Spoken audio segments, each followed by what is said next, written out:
Hi Equals, it's Kim. Happy Monday. You'll probably not see this until Tuesday or Wednesday, but happy Monday all the same. It is September 24th, and I just finished 4 days of working a women's music festival.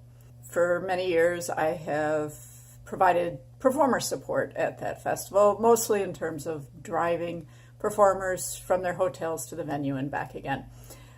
It is a long 4 days. I'm the type of person who goes to bed at 9 p.m. and wakes up at 5 a.m. That's 8 hours of sleep. As I get a little older, I find those 8 hours more and more elusive, but it's nice to have a set schedule. Well, when driving performers for music festival, they're up way past 9 p.m. They're just getting rolling at 9 p.m. And so, picking up performers for sound checks at 9 a.m. and then still driving them back to the hotel around 2 a.m. I'm a little bit tired this morning. So if my eyes or anything look a little red or tired, now you know why. That said, I had a really good time. I enjoy providing that kind of service to women music performers. And some were spoken word artists, some were comedians. It was a good time.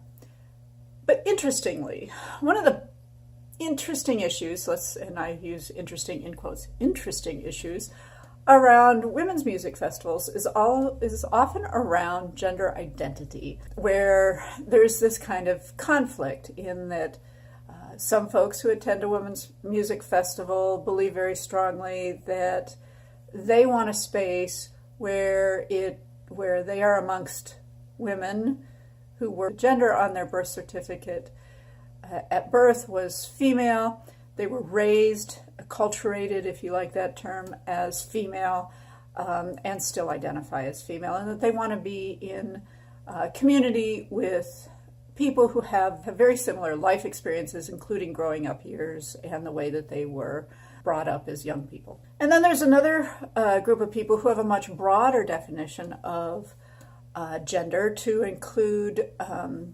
anyone, who identifies as female. And this is anyone who truly identifies as female. Okay, I'm going to leave out people who pretend to identify as the opposite gender for some nefarious purpose. Yeah, on occasion that happens. I recently looked at a list of situations in which somebody had misbehaved in a bathroom. And that it was somehow connected with their presentation or how they were identifying. And while out of the entire country in I don't know how many years the study was, but it was huge, there were 12 examples. I may be off slightly, but there weren't very many examples countrywide. One of them was actually a trans person.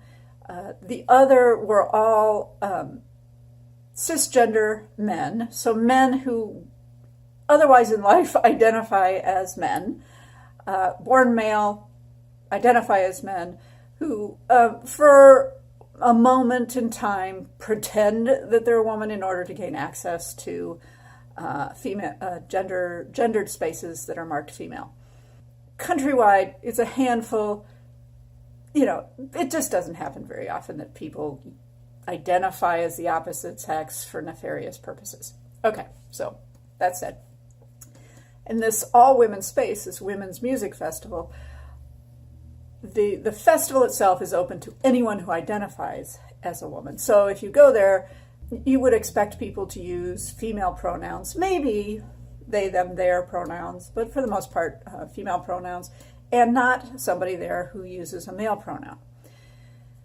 And it's an internal struggle between the two groups of people where they, some want a space that's more restrictive into who can be allowed in, who's a woman for the purposes of this particular space, and other people who have a much more expansive definition of gender identity and want to include, for example, all their non-binary, gender non-conforming, and transgender friends who identify as female. So it's an interesting, and in the past I've called it drama, and I'm not particularly interested in drama, but I'm beginning to try to rethink how I look at drama and see it as growth conversations, opportunities for people to share ideas. And so I'm trying to rethink, how I react to this drama. So anyway, here's something that struck me about at this festival. There was, as I was driving performers back and forth for almost the entire time, there was a young black lesbian couple who were performing on Sunday, but the first time I drove them to the festival was Thursday, so I saw them Thursday, Friday, Saturday, and then again on Sunday. Kind of got to know them in our car, half-hour car rides to and fro. They were a very, very nice couple, very interesting, very nice, very personable, very open, and it was always a pleasure to have them in the van. Anyway, I saw their performance on Sunday, and you really ought to check it out. I will link their website below in the description box. But they were, Nia and Ness is their performance name, and Ness is a spoken word artist, and in their show on Sunday, she identifies as being, kind of the thinker in her head, that she does, life is in her head. And then Nia is a dancer. Not sure whether she's classically trained in any particular genre, but was doing mostly modern interpretive dance to Ness's spoken word poetry. And Ness had kind of introduced them and saying that Nia is more of a body person whose focus in life is around the body, and it made me think that maybe that's part of this divide we have amongst women, and maybe it exists in male communities too. I'm not male, so don't know, but you can join the conversation in the comments below about this and educate me. But that maybe that's a divide that's happening here when we talk about gender identity.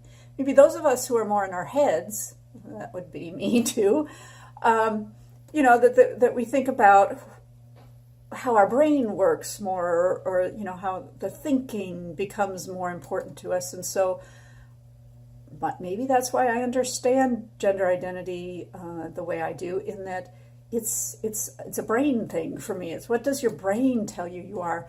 The body, because I'm more brain centered, this is, it just is. It doesn't have as for me at least, as a defining feature as what goes on in my brain. So that was kind of like metaphor here, folks.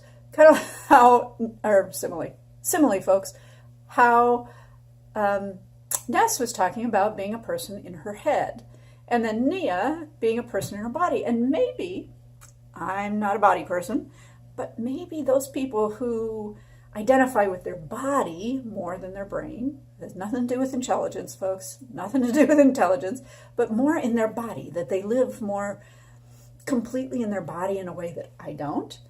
Maybe the body for them is, more that defining feature. And in which case I could understand why there's this kind of disconnect. But let me bring this around to kind of my theme lately, which is to make America compassionate again. And one of those things, one of the pieces to making us compassionate is to not have to totally understand where another person's coming from. That maybe compassion is being in relationship with somebody else who sees things differently from you. And maybe it's because they're a head person, maybe it's because they're a body person, or maybe there's other differences here. But maybe we just need to listen more closely, need to hear each other a little bit more. Now, I know this is difficult because if you happen to be a transgender person, trust me, I've read enough Facebook posts about this. If you are a transgender woman and you've got somebody out there who is saying that a transgender woman isn't really a woman, that's very, very hurtful. it again goes to that dehumanizing and belittling language. Now, again, we go back, we talk a little bit about intent, and actually my next video is going to be more about intent. Is there a way? Is there a way that we could disagree and in our disagreement learn to adjust our language so that if we say, well, I didn't mean to hurt you, that we're actually using language that doesn't hurt another person? If we didn't mean to, then we should be willing to adjust our language so that we don't actually hurt somebody else and still have a conversation in which we disagree.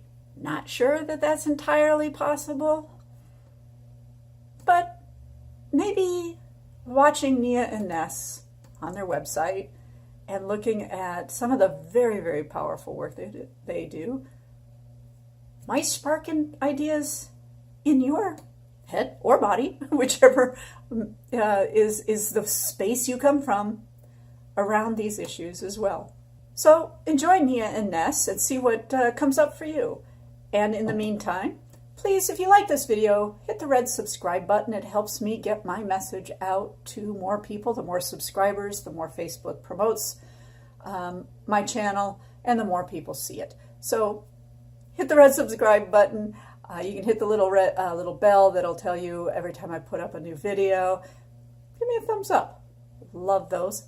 Even more so, I'd love to begin to have conversations in the comment sections and engage each other in conversation with respect, with dignity, and let's listen to each other.